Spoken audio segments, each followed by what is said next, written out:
Hello everyone, welcome to break time classes. इस video में हम पीसीएस 2025 के लिए जो बूस्टर सीरीज कर रहे हैं उसका ये नेक्स्ट वीडियो है। सारे वीडियोस आपको बूस्टर सीरीज वाले प्लेलिस्ट में लिंक मिल जाएगा डिस्क्रिप्शन में, वहाँ से जाके देख सकते हैं। और ये कोई सब्जेक्ट वाइज नहीं चल रही है बूस्टर सीरीज। ये ऐसा है कि जिससे ज़्यादा जिस टॉपिक से क्वेश्चन पूछे जाते हैं वो यहाँ पर कवर किया जाएगा और एग्जाम तक ये चलेगी बूस्टर सीरीज। और जितने भी बूस्टर सीरीज वाले नोट्स हैं या बाकी के भी जो सब्जेक्ट वाइज नोट्स होते हैं या फिर करंट अफेयर है मंथली वाला या बाकी के भी जो करंट अफेयर हैं, टेस्ट है, क्विज है, वो सब आपको जो यूपी पीसीएस वाला पेड ग्रुप है उसमें मिल जाएगा। ज्वाइन करने के लिए व्हाट्सएप नंबर दिया हुआ है, इसी पे आप मैसेज करके डिटेल ले सकते हैं। ये नंबर चेंज हुआ है, अब ये वाला नंबर है, पहले दूसरा नंबर था। इस पर आप मैसेज करेंगे तो आपको UP PCS group detail message करेंगे तो उस पर डिटेल मिल जाएगी, इसको प्रॉपरली पढ़कर ज्वाइन कर सकते हैं। और लास्ट टाइम के लिए मोस्ट इंपॉर्टेंट रहेगा, सभी चीज़ें इसी में कवर की जाएंगी इसी ग्रुप में। चलिए शुरू करेंगे। अब देखिए यहाँ पे मानवाधिकार आयोग वगैरह के बारे में ज़्यादा क्वेश्चन पूछे जाते हैं तो इसलिए ये टॉपिक लिखा हुआ है। कुछ चीज़ें कुछ आयोग होते हैं जो संविधान में दर्ज हैं, कुछ हैं कि वो संवैधानिक आयोग नहीं है। तो ये उसी तरह का है, संविधान में इसके बारे में कोई आर्टिकल नहीं है, जिससे मतलब अगर कोई आर्टिकल नहीं है किसी के बारे में तो मतलब वो संवैधानिक नहीं है। ये राष्ट्रीय मानवाधिकार आयोग, इसका गठन 12 अक्टूबर 1993 में हुआ था और मानवाधिकार आयोग अधिनियम 1993 के तहत ही ये गठित हुआ था। एक सांविधिक निकाय है, ये संवैधानिक नहीं है, सांविधिक निकाय है। और इसको जो इसमें कुछ संशोधन हुए थे, एक बार 2006 में संशोधन हुआ था और रिसेंटली 2019 में संशोधन हुआ था जिसमें आयोग की संरचना वगैरह बदली गई थी। तो ये 2 बार इसमें संशोधन हुआ है। तो ये सब स्टेटमेंट बनते हैं पीसीएस में। अभी वर्तमान में जो संरचना है, एक अध्यक्ष होते हैं, 5 पूर्णकालिक सदस्य होते हैं और कुछ पदेन सदस्य होते हैं। अब जो एक अध्यक्ष होता है वो सुप्रीम कोर्ट का सेवानिवृत्त मुख्य या फिर कोई अन्य न्यायाधीश हो सकता है। तो ये एक चीज़ याद रखिएगा। फिर जो 5 पूर्णकालिक सदस्य होते हैं उसमें कौन कौन होता है, तो ये पूर्णकालिक सदस्य एक समिति की सिफारिश पर बनते हैं। कौन कौन, ये जो प्रधानमंत्री, लोकसभा अध्यक्ष, राज्यसभा उपसभापति, दोनों सदनों के विपक्ष के नेता, गृह मंत्री, ये सब मिल के डिसाइड करते हैं कि कौन अध्यक्ष और कौन पूर्णकालिक सदस्य होगा। तो ये है। और पूर्णकालिक सदस्य में कौन कौन हो सकता है, तो सुप्रीम कोर्ट के कार्यरत अथवा सेवानिवृत्त न्यायाधीश हो सकते हैं, उच्च न्यायालय के न्यायाधीश अथवा सेवानिवृत्त न्यायाधीश होंगे एक। इसके अलावा 2 ऐसे सदस्य होंगे जिन्हें मानवाधिकार की जानकारी हो और एक महिला सदस्य होगी। अगर बहुत डिटेल में पूछा गया तो ये सब पूछा जाता है, नहीं तो ये स्टार्टिंग में मतलब कब संशोधन हुआ और कब इसका गठन हुआ, इस तरह से क्वेश्चन आते हैं। अब ये भी पूछा जाता है कि पदेन सदस्य कौन कौन हो सकते हैं, तो जो ये अल्पसंख्यक आयोग है या अनुसूचित जाति आयोग है, जनजाति आयोग है, महिला आयोग है, पिछड़ा वर्ग आयोग है, बाल अधिकार वाला है, विकलांग वाला, इन सब आयोगों के जो अध्यक्ष होते हैं, कोई भी उस टाइम पे अध्यक्ष रहे, वो इसके पदेन सदस्य होते हैं। तो पदेन सदस्य पूछा जा सकता है कि मानवाधिकार में कौन कौन शामिल होते हैं, तो ये सभी आयोगों के अध्यक्ष भी इसके पदेन सदस्य होते हैं। नेक्स्ट, इनका कार्यकाल कैसे कितना होता है, तो 3 वर्ष या फिर 70 वर्ष आयु, जो भी पहले हो वही इनका कार्यकाल होता है। ये भी अभी चेंज किया गया था 2019 में, अब यही वर्तमान में यही है, 3 वर्ष या 70 वर्ष। राष्ट्रपति जो है कदाचार आदि साबित होने पर इनको हटा सकते हैं। अगर सुप्रीम कोर्ट में ये साबित हो जाए कि ये कदाचार करते हैं या फिर कोई भी ऐसी चीज़ जो मतलब मानवाधिकार के विरुद्ध है, तो उसमें जो है इनको पद से हटाया जा सकता है, अध्यक्ष को या फिर कोई भी सदस्य को। नेक्स्ट यहाँ पर इसी तरह का है, राज्यों में राज्य मानवाधिकार आयोग होता है। 1993 के ही अधिनियम के तहत ये भी राज्यों में गठित हुआ था। इसकी संरचना में एक अध्यक्ष, 2 अन्य सदस्य होते हैं और इसमें जो रिपोर्टिंग वगैरह होती है वो राज्यपाल को होती है। नेक्स्ट यहाँ पर केंद्रीय सूचना आयोग के बारे में बस इतना याद रखिए, इसका गठन 2005 में हुआ था, सूचना का अधिकार अधिनियम 2005 के द्वारा। और संरचना में इसके एक मुख्य सूचना आयुक्त होता है, एक 6 अतिरिक्त सदस्य होते हैं।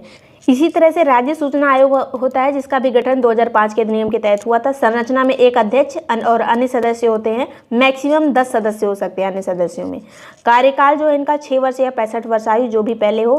फिर एक केंद्रीय सतर्कता आयोग, इसका गठन हुआ था 1964 में। बहुत पूछा जाता है कब इसका गठन हुआ था और किस कमेटी की सिफारिश पर हुआ था, तो संथानम कमेटी, जो कि 1962 से 64 के बीच में काम कर रही थी, तो उसी कमेटी की सिफारिश पर सतर्कता आयोग बना था।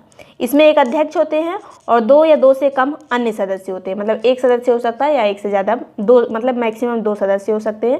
तो ये याद रखिएगा। कार्यकाल इनका होता है, कार्यकाल बहुत इंपॉर्टेंट है, 4 वर्ष या फिर 65 वर्ष आयु। सतर्कता आयोग जो है इसका कार्यकाल व्यक्ति का जो भी बनते हैं अध्यक्ष या अन्य सदस्य, उनका 4 साल या 65 वर्ष होता है। नेक्स्ट, सीबीआई यानी केंद्रीय अन्वेषण ब्यूरो, इसका गठन हुआ था 1963 में, गृह मंत्रालय द्वारा संकल्प पारित करके, और वही संथानम कमेटी की सिफारिश पर हुआ था।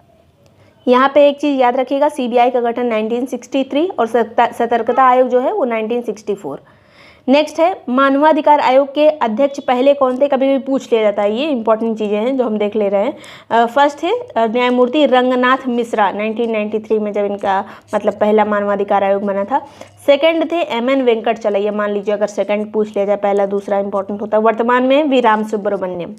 फिर एक है राष्ट्रीय महिला आयोग, ये संवैधानिक दर्जा इसको नहीं दिया, मतलब संविधान में इसके लिए कोई उल्लेख नहीं है, और इसमें यहाँ पे इनके अध्यक्ष पूछे जाते हैं। महिला आयोग जो है इसके अध्यक्ष बहुत इंपॉर्टेंट होते हैं। कई बार क्वेश्चन पूछा जा चुका है कि निम्न में से कौन राष्ट्रीय महिला आयोग की सदस्य नहीं रही हैं, या फिर निम्न में से कौन है, इस तरह से। और महिला आयोग बना था 31 जनवरी 1992 में। पहली इसकी अध्यक्ष थी जयंती पटनायक, जो कि 1992 से 95 तक की अध्यक्ष थी जयंती पटनायक। सेकंड थी वी मोहन गिरी, फिर विभा पार्थसारथी। पीसीएस में क्वेश्चन पूछा जा चुका है इस तरह से, पहली कौन थी, या फिर स्टेटमेंट वाइज आ चुका है, और यह इस तरह से भी क्वेश्चन पूछा जा चुका है, निम्न में से कौन महिला आयोग की अध्यक्ष नहीं रही है। विभा पार्थसारथी के बाद अरेंज करने को भी आता है, महिला आयोग के अध्यक्ष बहुत इंपॉर्टेंट है। फिर पूर्णिमा आडवाणी, गिरिजा व्यास, 2 बार गिरिजा व्यास रही थी। फिर ममता शर्मा, फिर ललिता कुमार मंगलम, फिर रेखा शर्मा, और वर्तमान में है विजय राहटकर। ये बहुत इंपॉर्टेंट आयोग है महिला आयोग। 31 जनवरी 1992 में इसका गठन हुआ था। फिर जो है क्षेत्रीय परिषद के बारे में बार बार क्वेश्चन पूछा जाता है। सांविधिक निकाय, ये संवैधानिक नहीं, क्षेत्रीय परिषद 1956 में राष्ट्रपति के द्वारा इसका गठन हुआ था। अध्यक्ष इसके होते हैं गृह मंत्री।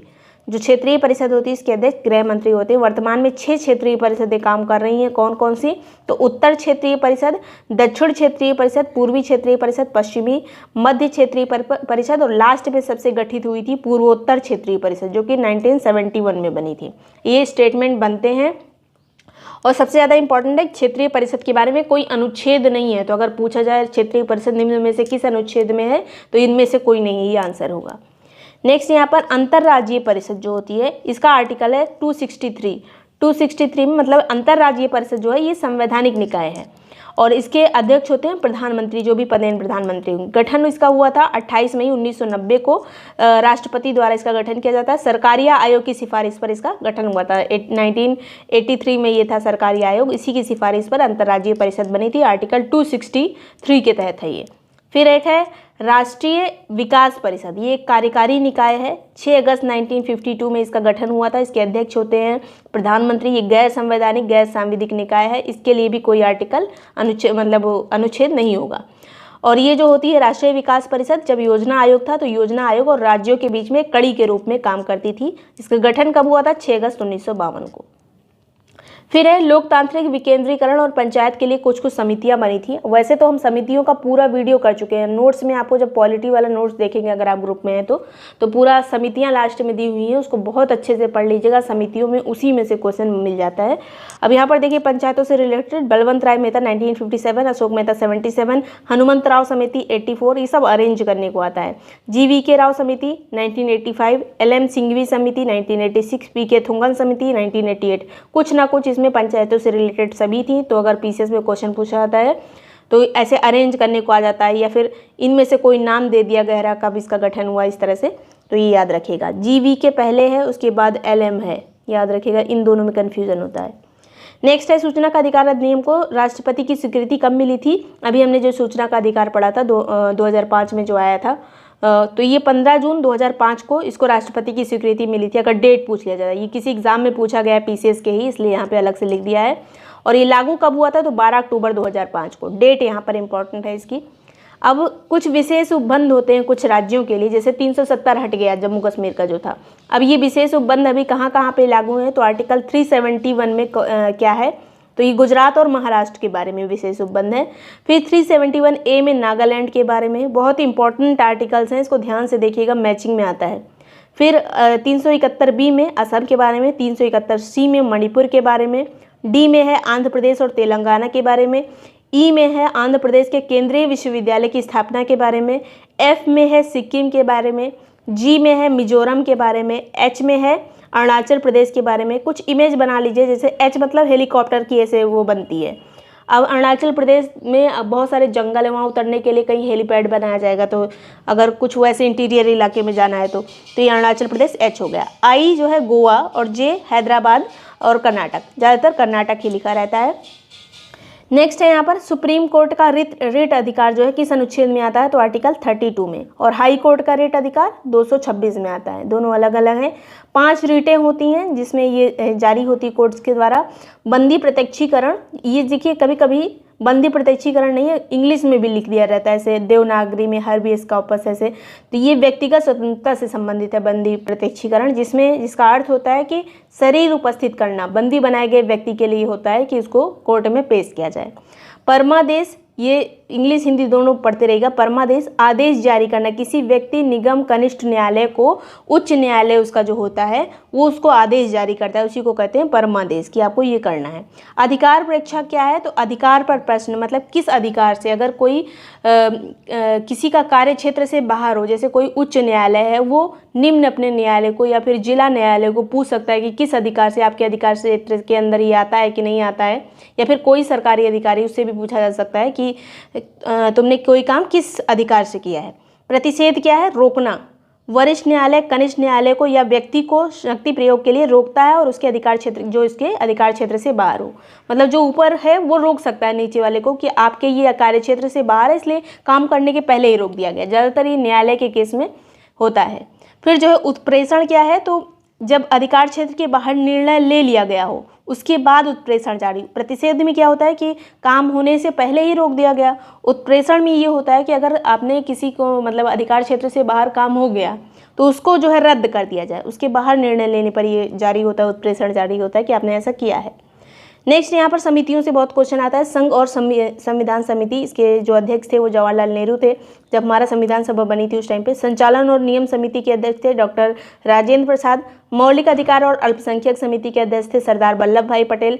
प्रांतीय संविधान समिति के सरदार वल्लभ भाई पटेल। फिर मूल अधिकार उप समिति, यहाँ पर बहुत क्वेश्चन उप समिति से आता है, तो JB कृपलानी। अल्पसंख्यक उप समिति, इसके अध्यक्ष थे HC मुखर्जी।